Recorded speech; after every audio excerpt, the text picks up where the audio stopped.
Terima kasih masih bersama kami di Breaking News Indo TV. Bang Panggi, tadi saya pertanyaan adalah selain Ibu Veronica dan nama Marwar Sirait, Pak Nasaruddin Umar, ada juga Natalius Pigai, Arifatul Hoyri Fauzi, nama-nama yang sebenarnya di luar radar ya. Apakah ini kolaborasi antara memenuhi keinginan kebutuhan partai politik pengusung seperti nama-nama yang lama ditambah dengan keinginan pribadi dari Pak Prabowo Subianto ingin agar ini memang sesuai dengan keahlian dari pos menteri yang diajukan, Bang Panggi, kalau Anda lihat?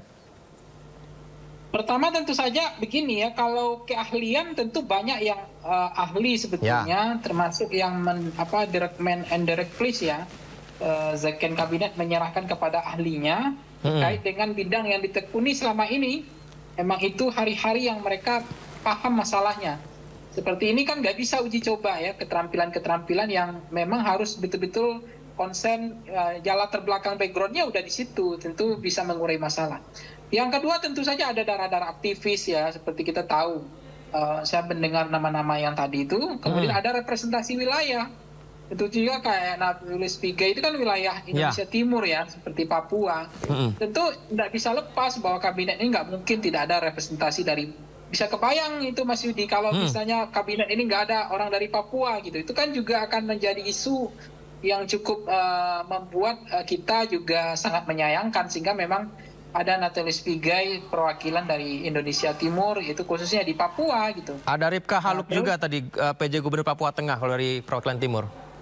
Iya, ini sangat penting karena representasi wilayah ini penting sekali, nggak boleh kita abaikan, jangan sampai kita inequality, diskriminatif, ada ketidaksetaraan. Jadi saya melihat prinsipnya Pak Prabowo ini tidak selalu prinsip bicara tentang keahlian.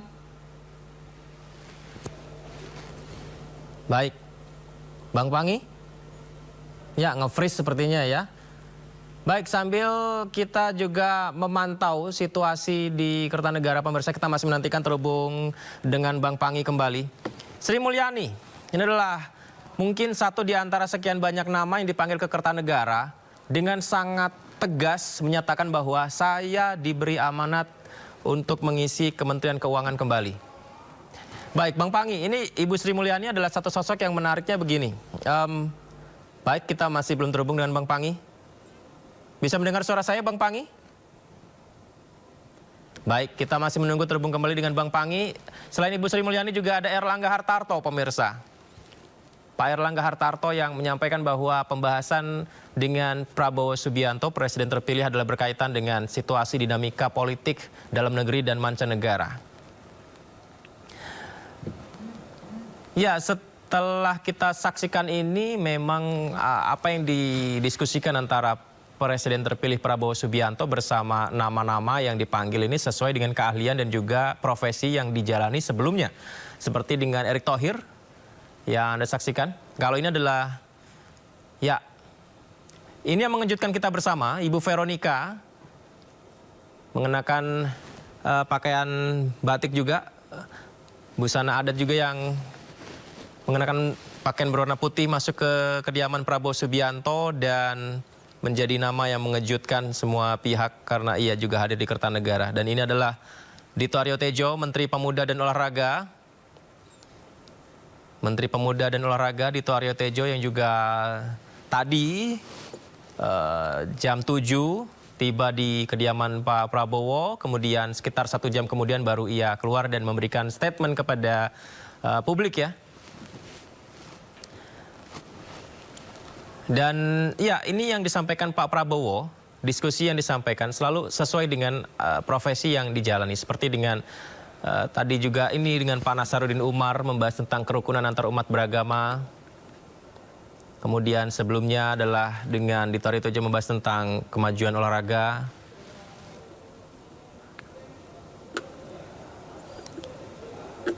Baik, Bang Panggi bisa mendengar suara saya?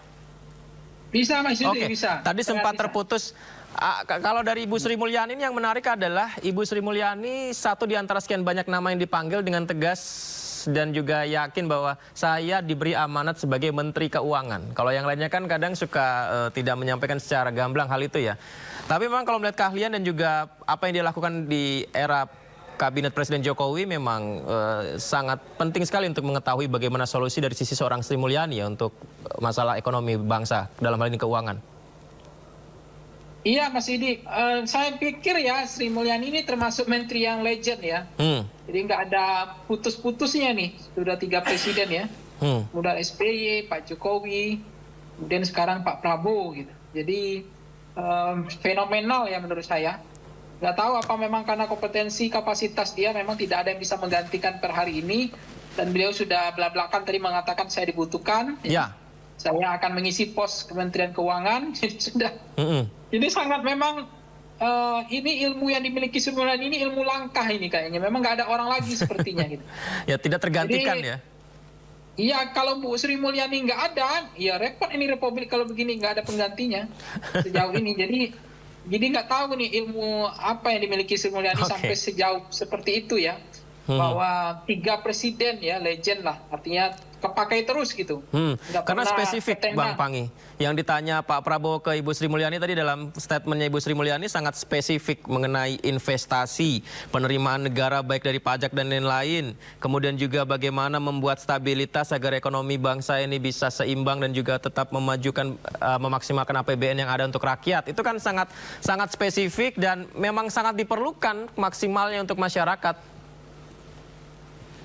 Iya, tentu saja mungkin ya tidak hanya itu, tidak soal stabilitas ekonomi, soal tadi penerimaan pajak ya, dan soal bagaimana keseimbangan.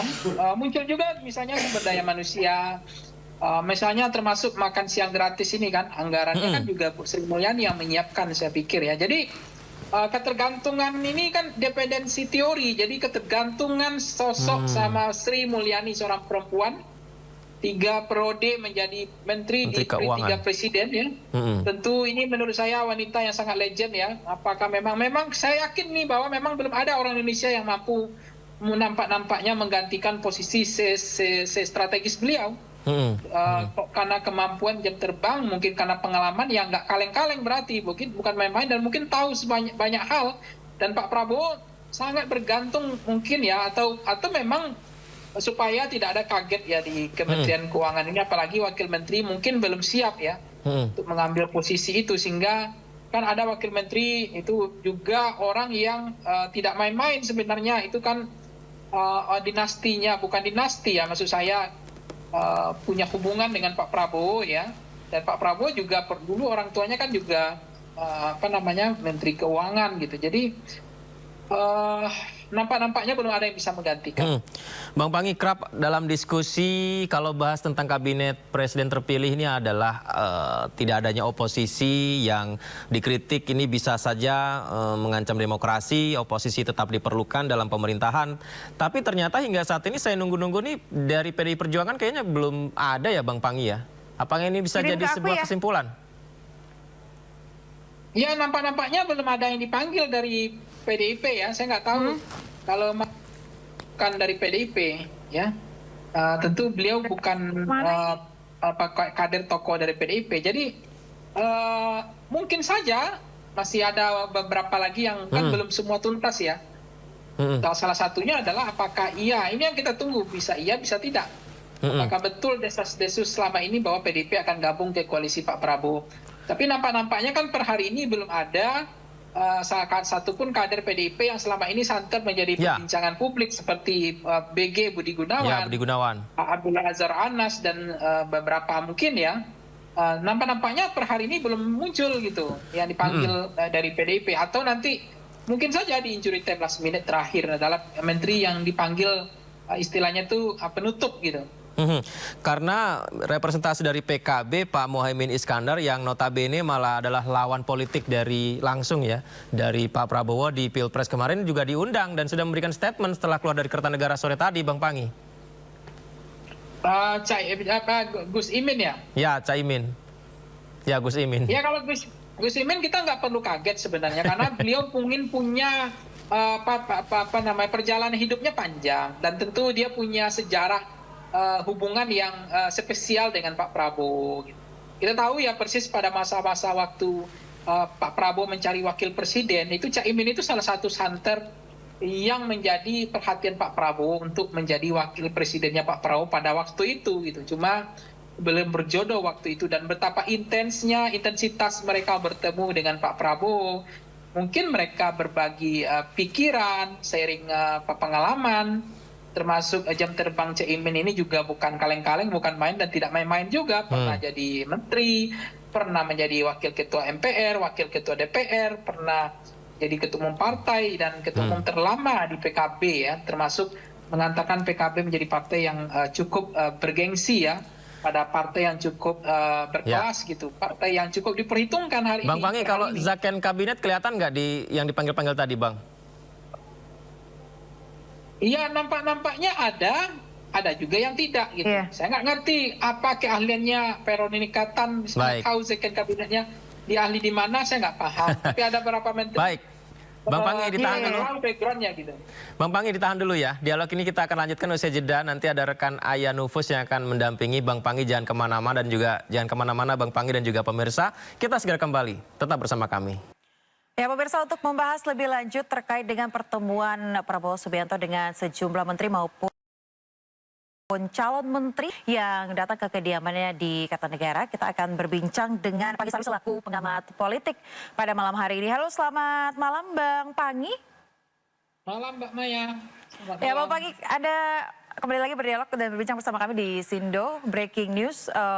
Bang Pangi, saya ingin membahas terkait tadi Anda sudah membahas banyak sekali begitu ya, dan terakhir kita lihat tadi ada kemunculan dari Sri Mulyani yang banyak berada di publik, dirinya tidak akan kembali ke kabinet atau berada di kabinet Prabowo Subianto. Menurut tanggapan Anda seperti apa Bang Pangi? Iya, ini tentu saja akan banyak statement, komentar, ada yang tentu hari ini berbahagia ya, namanya sudah dipanggil. Tentu ada juga nanti yang sudah kerja keras, sudah membantu pemenangan Pak Prabowo, tapi mungkin belum secara kadar ya, ukuran dan kadar ketetapannya belum dipanggil. Mungkin ada juga yang masih kecewa, atau nanti ada juga menteri yang ternyata calon menteri tapi tidak pernah berkontribusi atau dianggap tidak terlalu loyal, tapi ternyata dipanggil oleh Pak Prabowo gitu. Nah, lagi-lagi selalu mazhabnya kan prerogatif, itu dikembalikan kepada presiden dan seterusnya. Sehingga memang untuk menterinya. Ya nanti kita lihat. Untuk pembekalan di Hambalang jadi besok atau kapan? Nanti tanggal 16. Ya. Rabu ya Bang? Ya, hari Rabu. Wamen ya Bang? Kenapa? Besok Wamen? Ya, besok masih ngundang calon wamen dan ada calon menteri serta beberapa kepala badan. Ya. Pak, tadi kami Mulai jam berapa besok Bang? berarti yang Besok mulai jam berapa? Pak berarti yang Mulai hari, jam 14. Pak berarti yang hari ini itu semua calon menteri yang dipanggil ya Pak? Atau ada Wamen Bang? Atau ada wamennya Pak? Aduh, saya nggak hafal tadi ya. Saya nggak hafal. Berarti kalau besok masih ada dari PDIP besok kemungkinan atau seperti Ya, saya nggak tahu besok. Nanti lihat ya. Oke. DPD agendanya ngapain? Tua? Sultan itu Ketua DPD Sultan Ajamuddin Di mana? di dalam tadi masuk ke dalam 3 jam. Saya nggak lihat. Saya nggak lihat. tadi masuk Ada ya? semakin Oh, saya nggak lihat. Abang, Nggak komposisi ketemu. yang datang hari ini tuh sebenarnya sudah dari beberapa hari yang lalu atau ada yang memang baru dipertimbangkan, difikskan hari ini Bang? Itu sudah ada beberapa hari yang lalu, ada juga baru hari ini, bahkan ada yang baru saja baru aja besok diundang gitu. Terima kasih. Yuk. Terima kasih Pak. Terima kasih semuanya. untuk di Hambalang nanti sekalian sama uang kalau benar dan semua ya.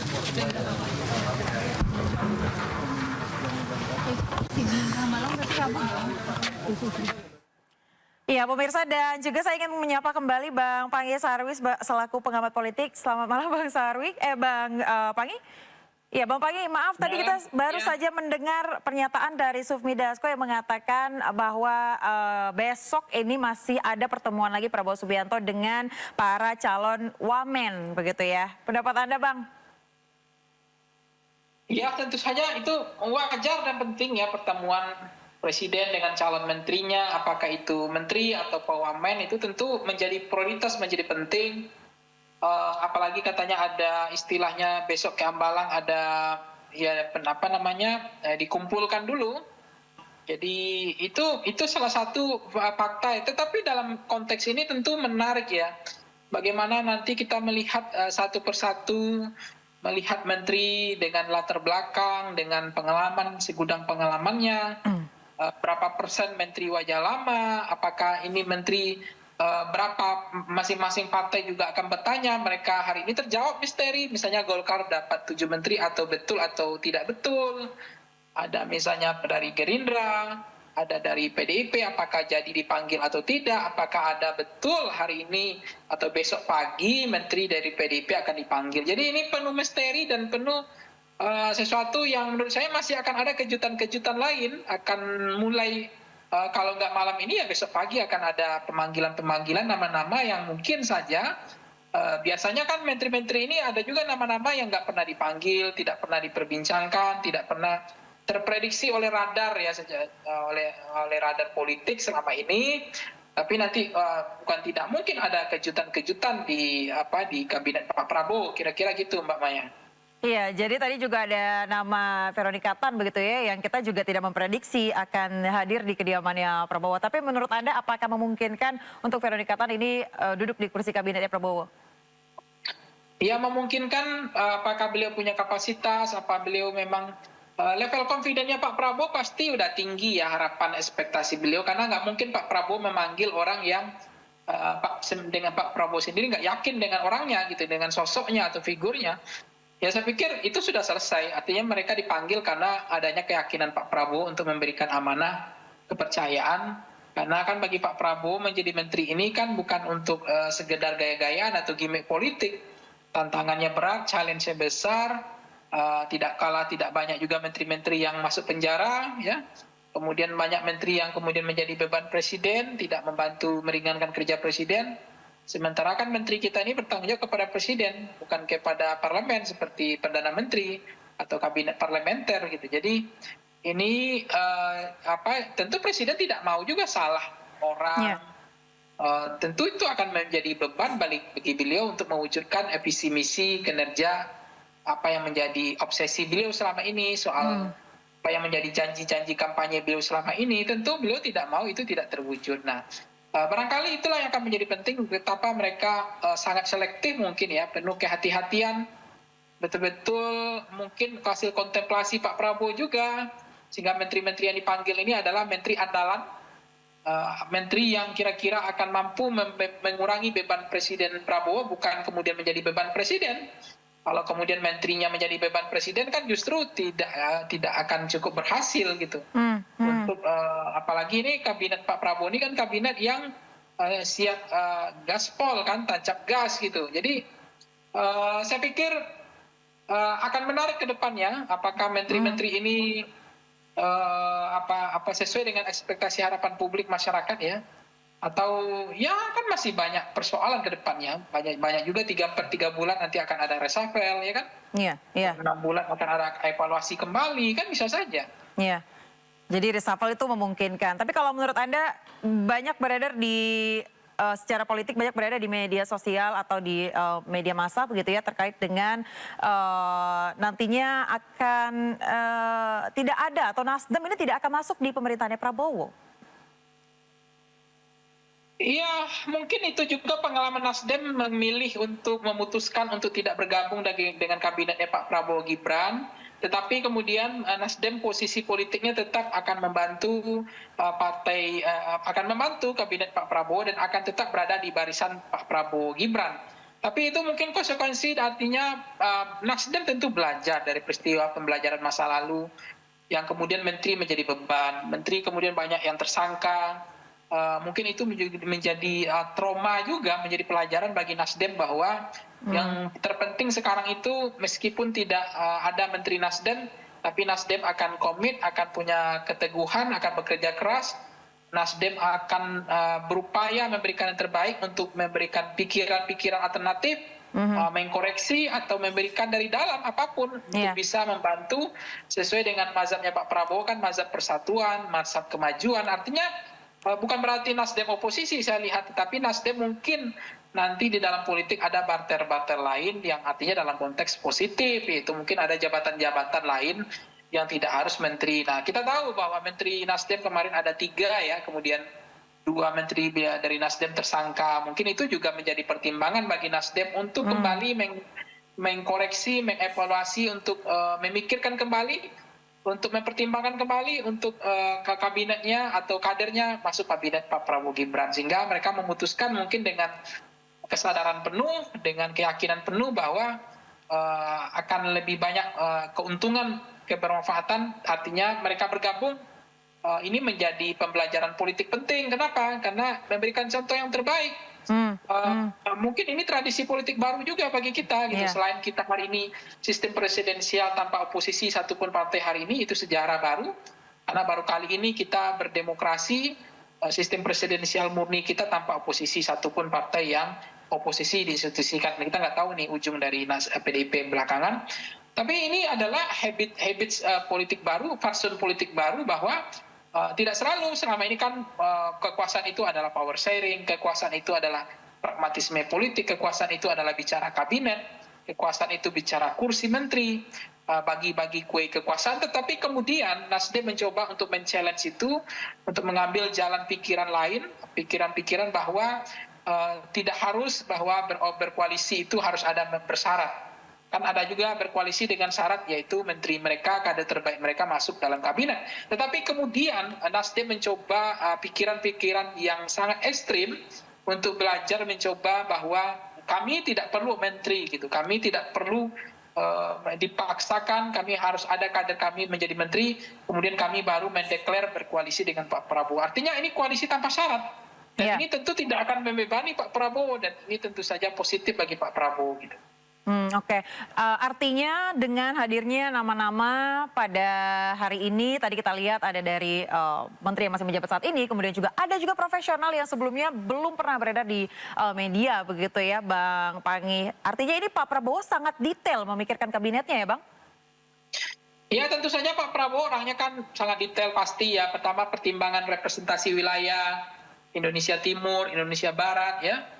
Representasi agama, representasi dari partai politik, representasi profesionalnya, representasi militernya, representasi sipil, representasi wilayah misalnya seperti Papua, Sulawesi gitu ya. Jadi saya pikir sangat detail ya. Oke Bang Panggi, kita sepertinya masih menunggu, sepertinya sebentar lagi ini akan ada jumpa media atau konferensi pers dari Prabowo Subianto di kediamannya, tapi kita masih menunggu seperti apa informasinya di sana. Dan saya mungkin bertanya lagi ya terkait dengan calon wakil menteri begitu ya. Kalau menurut Anda apakah calon menteri nantinya, wakil menteri ini nantinya lebih baik dari akademisi atau profesional atau seperti apa kalau Anda mengamat nantinya pemerintahannya Prabowo? Iya, sebenarnya wakil menteri ini sama dengan wakil kepala daerah ya, bupati, wali kota, gubernur, ini kan penserap ya. Dia kepake nanti kalau memang menterinya tidak bisa bekerja maksimal atau ada artinya ini Pak, kalau saya meyakini ya, kalau wakil menteri ini lebih banyak kepada bukan soal kebutuhan sih. Memang ada pos-pos kementerian yang memang itu sangat penting ada fungsi wakil menteri gitu. Seperti menteri luar negeri, menteri dalam negeri, beberapa kementerian tapi nggak semua. Tapi lebih saya melihat posisi wakil menteri ini lebih banyak pada representasi untuk mewujudkan kontribusi selama ini, yaitu tim sukses, relawan, orang-orang yang punya pikiran selama ini membantu Pak Prabowo. Iya. Untuk Baik, Bang Panggi, saya sebenarnya masih punya banyak pertanyaan terkait dengan pengamatan politik Anda, tapi kita sepertinya harus menuju ke kediaman Kertanegara untuk melihat konferensi pers yang akan segera dilaksanakan di sana. Semangat.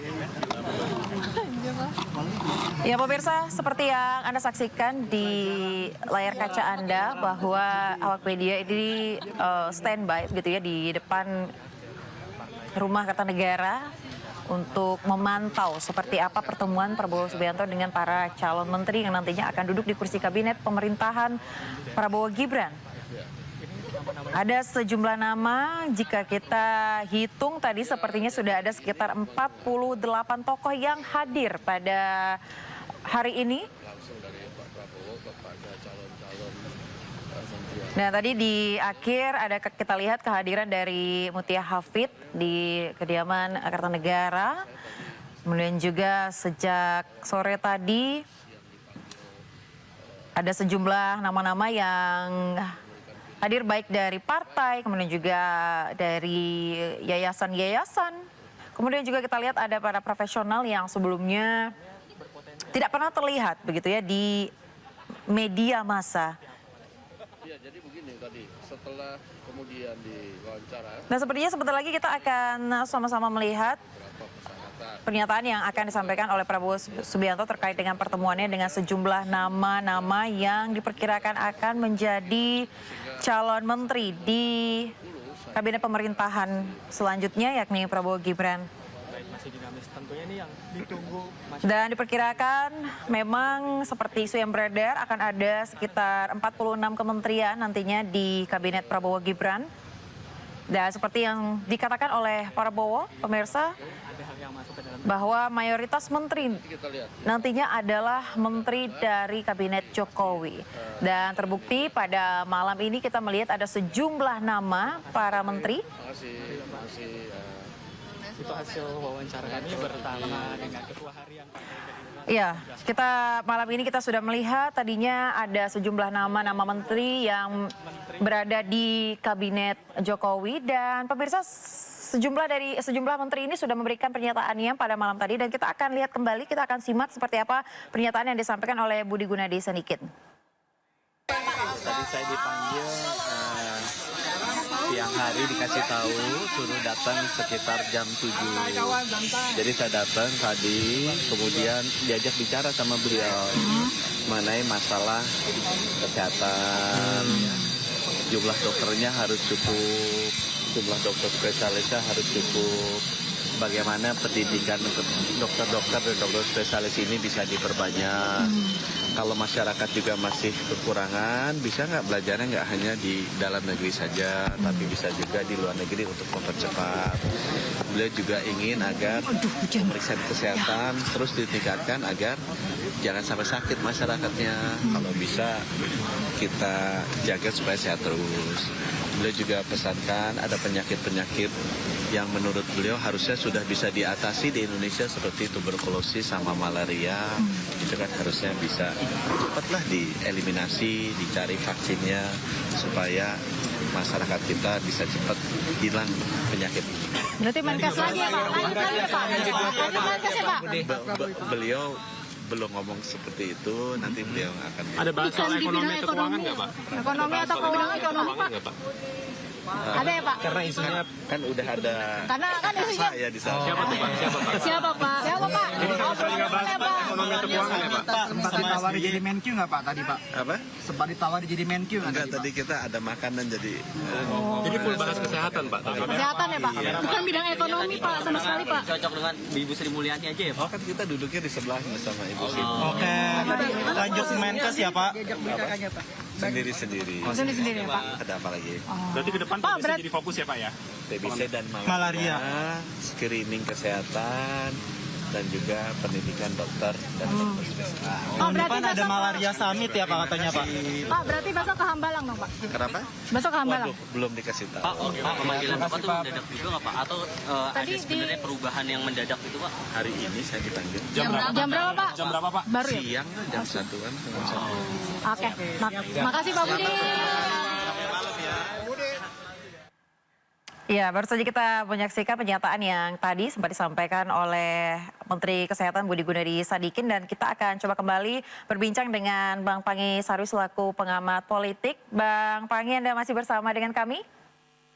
Ya, Ya, Bang sama Pangi, ya. tadi kita mendengar pernyataan yang disampaikan oleh Budi Gunadi yang mengatakan membahas sejumlah penyakit-penyakit di Indonesia, malaria salah satunya. Kalau pengamatan Anda sejauh ini, apakah Budi Gunadi ini sudah sukses begitu ya menjalankan tugasnya sebagai Menkes?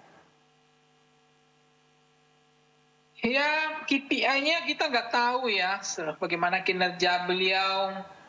Saya juga nggak tahu sebenarnya sejauh mana kinerja, cara menilai. Kan nggak bisa kita menilai berdasarkan asumsi, persepsi pikiran liar. Tentu harus ada key performance indicator yang membuat beliau pada level dianggap misalnya orang puas, approval ratingnya bagus, bahwa beliau selama jadi menteri mencapai target-target beliau, prestasi beliau, kita nggak tahu aja, saya nggak paham gitu.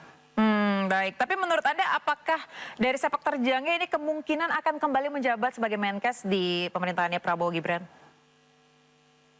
Ya kalau udah dipanggil ini ya mungkin sangat besar ya peluang beliau akan dipanggil, ya pasti malam ini karena dipanggil ya kemungkinan akan menjadi pembantu presiden. Nah persoalannya apakah nanti ada menteri kesehatan atau pada pos-pos lain, atau menteri kesehatannya mungkin dibagi lagi gitu. Dan bidang-bidang lagi kita nggak tahu. Biasanya kan begitu. Sekarang ada lagi tren kan menteri keuangan dibagi dengan menteri pajak ya. Menteri PUPR dibagi dengan menteri perumahan, kan gitu sekarang. Iya. Baik, berarti menurut Anda ada kemungkinan di pemerintahan Prabowo Gibran nantinya para menteri-menteri yang saat ini menjabat bisa saja berpindah tugas gitu ya, pindah ke kementerian lainnya? Iya, bukan tidak mungkin. Ya paling tidak kita berharap memang Menteri Pak Prabowo adalah menteri terbaik nanti di era pemerintahan ini selama Indonesia merdeka. Kita berharapnya begitu. Betul-betul menteri yang bisa diandalkan, menteri yang mampu mengatasi masalah yang dihadapi oleh masyarakat hari-hari dari level hulu sampai level hilir. Bukan menteri yang kemudian menjadi beban presiden, bukan menteri yang tidak berguna gitu. Tapi betul-betul menteri yang berguna bagi masyarakat, bagi rakyat. Iya, menteri yang menjadi beban presiden itu seperti apa, Bang Panggi? Menteri yang tidak berguna untuk kehidupan masyarakat. Iya. Kamis Jumat ya. Contohnya ya hari ini kan banyak menteri yang tidak berguna, itu barang-barang impor tetap masuk, ya. Kemudian bagaimana kita tahu bahwa kita tidak bisa bersaing, banyak kemudian industri lokal jadi gulung tikar gitu. Karena tidak bersaing, tidak mampu bersaing industri lokal gitu.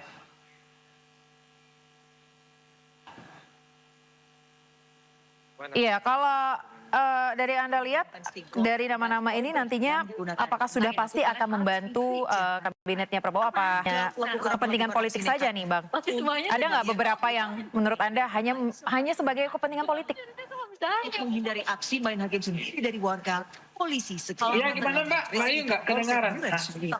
Kan kemarin mau Ya, Bang Panggi. Pengaruh minuman. Halo. Alkohol.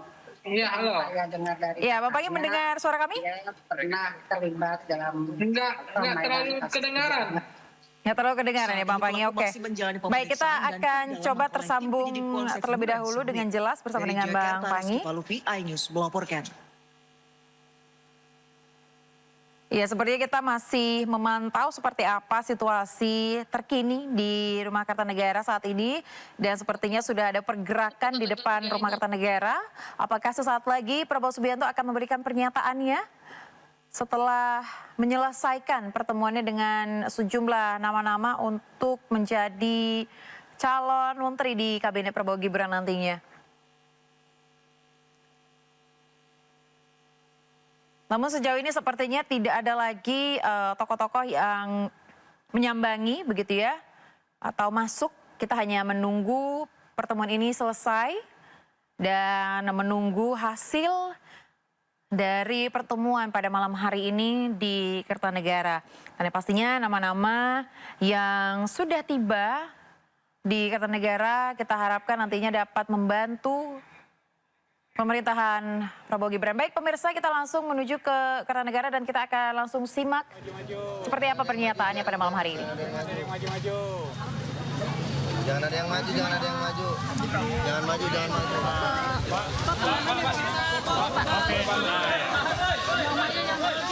Santai. Pak. Izin menghadap ke kamera. Boleh kamera, Pak. Baik, selamat malam saudara-saudara sekalian, kawan-kawan dari media, terima kasih. Lengkap sekali ya, banyak sekali ya, terima kasih. Saudara sudah dengan tekun nunggu ya, memang hari ini saya memanggil calon-calon menteri dan wakil menteri, beberapa di antara mereka. Sebenarnya proses ini sudah berjalan lama, ya.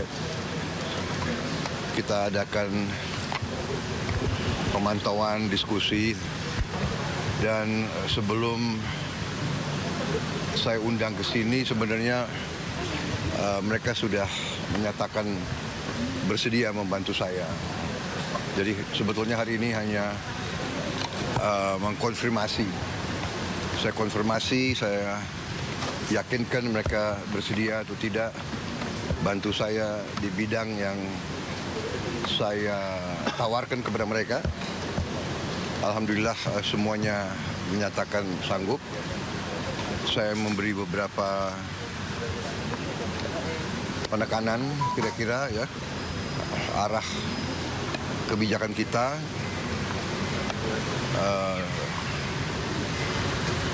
Secara garis besar saya puas ya, dan suasana sangat baik. Semuanya mengerti bahwa kita harus bekerja dengan baik, bekerja dengan keras, bekerja sebagai tim di dalam suasana dunia penuh ketidakpastian. Kita benar-benar harus bekerja dengan teamwork yang sangat baik. Saya kira itu yang bisa saya sampaikan. Ya, jadi sudah malam. Terima kasih. Besok masih ada lagi proses. Ya. Saya kira mulai sama lah jam 2 besok. Berapa orang lagi, Pak? Masih wamen masih. Calon menterinya, Pak? Menterinya masih ada beberapa yang sedang di luar kota. Pak, yang ada sedang dari beberapa partai belum muncul, Pak? Ada yang dari PDIP nggak, Pak? PKS, Pak. Insya Allah. Mungkin PKS Anda tidak perhatikan, tapi karena dia seorang profesional. Jadi begini, beberapa saya terus terang aja saya menyatakan saya apresiasi para ketua umum. Banyak ketua umum yang diajukan orang-orang profesional. Ya. Boleh masuk PDIP ya? Boleh ke kamera, Pak. Ya. Jadi saya kira itu yang saya ingin sampaikan. Jadi mungkin Anda tidak perhatikan bahwa yang ajukan itu adalah partai A, partai B. Karena yang diajukan justru orang-orang teknokrat. Ya. Oke. Berarti menterinya ada Pak. Ya. Terima kasih. Pak.